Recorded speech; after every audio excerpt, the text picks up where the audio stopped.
What's up, my ninjas? It's Corey and Christian from Super Kami Guru 9000, and the time has come once again for us to emerge from the shadows and review the second Naruto movie.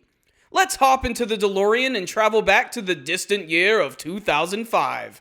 Being a Naruto anime fan at the time was a real test of patience, and frankly, kind of a pain in the ass. The anime series had quickly caught up to its manga source material, and so the animators decided to create their own stories. Needless to say, these anime-only stories were, for the most part, crudely animated and tremendously boring. It would be a further 2 years before Naruto Shippuden premiered, and Tiger Mizuki wasn't cutting it. Fuck that shit! Luckily, our prayers were half-ass answered with the release of the second Naruto movie, which has a much higher production value than the first, but is seriously lacking in the story department. Will Naruto survive his second theatrical outing? Find out in our review of Naruto the Movie 2, Legend of the Stone of Gelel, or Gelel, or Gelel, or fuck it, it's Naruto Movie 2! The second Naruto movie in typical ninja fashion is deceptively simple and opens up very strong. A group of hidden sand ninja are being attacked by a gang of heavily armored Black Knights. The Black Knight always triumphs! Their introduction, combined with their clumsy but powerful appearance, makes them seem strikingly similar to the big daddies from the BioShock video games. The Black Knights are pushed back thanks to the combined teamwork of Kankuro the Puppet Master and his sand-manipulating brother Gaara. This scene is a far better way to open up the Naruto movie than the last one. Unfortunately, though, things get a little rough after this. We then transition to Naruto, Sakura, and Shikamaru, who are putting their incredible ninja abilities to the test by hunting down a lost ferret and returning it to its owner. What could possibly go wrong? While the mission is painfully lame, it's worth mentioning that all the artwork and animation here is pretty damn top-notch and truly a sight to behold. And thank goodness it's not too long before another thrilling action scene begins, with Naruto and his team being attacked by the same Black Knights who had their asses smacked by Gaara. This time, however, they are joined by a more powerful knight by the name of Temujin. He controls the power of Gelel, which essentially is just another form of chakra. Think like the Force from Star Wars. Naruto battles Temujin with his shadow clones and signature move the Rasengan, but Temujin counters with his sword, which happens to be a total Thundercat Sword of Omens ripoff. He should have kept his foot off that blasted Samoflange! What the fuck is a Samoflange? Finally got to make a Blundercats reference. Naruto and Temujin both plummet to their supposed deaths, but thank God for plot armor. The rest of the film involves Naruto escorting Temujin back to his home to meet his master Haido. Haido wants the power of Gelel in order to create a utopia, which is definitely not a cover-up for another villainous scheme. Would I lie? Haido also has the traditional 3 henchmen, but this time we put a little spin on it and they're hench women!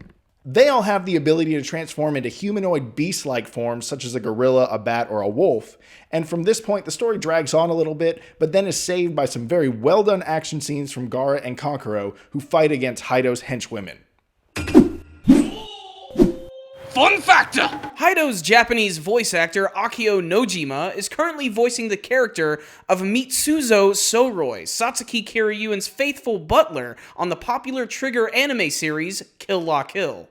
Spoiler alert, assholes! Here comes the ending of the movie. And make sure to subscribe for more anime reviews. Oh, and before we forget, there's actually this really engaging subplot going on, which involves this caravan group, which happen to be the owner of this mystical ferret that Naruto and his team have been hunting down. And you know what else, guys? We don't care! In typical Naruto filler fashion, the villain is revealed as Haido. Fool you! Haido uses the power of Gelel to become some vampire-looking thing, and Naruto and Temujin have to team up against him. The battle ends with Naruto using the power of both the Nine-Tailed Fox and the Gelel, of course with a little help from Temujin, to finish off Haido with 2 Rasengans. Shit crumbles, everyone escapes, gag me with a fucking shuriken, it's finally over. The second Naruto movie isn't awful, far from it. It's very watchable, and it's gorgeously animated, and it packs a ton of action scenes into the mix. But the whole story with the new character of Temujin is a complete waste, as he exudes about as much emotion as the bastard love child of Kristen Stewart and a freaking potato. On the upside, all the action scenes, in particular those featuring Gaara and Kankuro, are a sight to behold. Gaara comes across as overwhelmingly powerful with his sand, and it has a lot of speed and movement in the animation.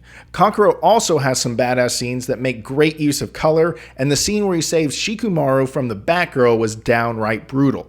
Unfortunately, the good action scenes can't save this one entirely. Temujin's story is boring, and Shikamaru and Sakura fans will be disappointed with their lack of involvement. But if you're a Naruto or an action anime fan, you're going to get some enjoyment out of this. But you'll just have to slog through some of the shit first.